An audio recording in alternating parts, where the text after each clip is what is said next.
ایک ہی کہتی ہیں کہ میں دن میں سورہ یاسین پڑھا کرتی تھی، رات کو سورہ ملک پڑھتی تھی۔ تو کسی نے کہا کہ کیوں پڑھتی ہیں آپ، قرآن کو ترجمے کے ساتھ کیوں نہیں پڑھتی ہیں؟ تو میں نے پھر ان صورتوں کو پڑھنا چھوڑ دیا اور قرآن کو ترجمے سے پڑھنا شروع کیا، جس کی مجھے برکات حاصل ہوئیں۔ دیکھیں ترجمے اور تفسیر کے ساتھ قرآن پاک پڑھنے کی تو ہم بھی آپ کو بہت زیادہ ترغیب دیتے ہیں۔ ان صاحب نے کہا آپ ترجمے سے پڑھیں، میں کہتا ہوں صرف ترجمے سے کبھی قرآن کو مت پڑھیے گا، آپ ہدایت کی طرف نہیں آئیں گی بلکہ گمراہی کی طرف چلی جائیں گی، کیونکہ صرف ترجمے سے اللہ تبارک و تعالی کا صحیح مقصود یا صحیح مقصد سمجھ میں آ جائے، ایسا نہیں ہو سکتا۔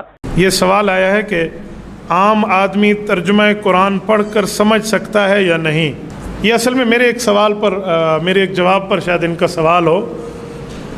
یہ بات ذہن میں رکھیں کہ تلاوت قرآن کرنا تو ہر بندے کا حق ہے، لیکن اگر وہ تلاوت کے ساتھ ترجمہ بھی پڑھنا چاہتا ہے تو اسے چاہیے وہ کسی عالم کی زیر نگرانی پڑھے، خود نہ پڑھے۔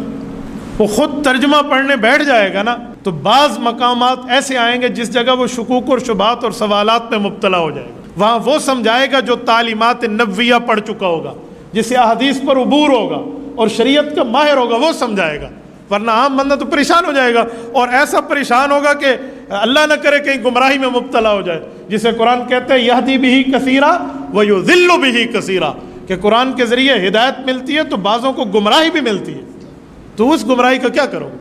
لیکن جی اس سے جہاں فائدہ ہے بغیر استاد کے نقصان بھی ہے۔ جی بالکل ایسا حضرت علماء کرام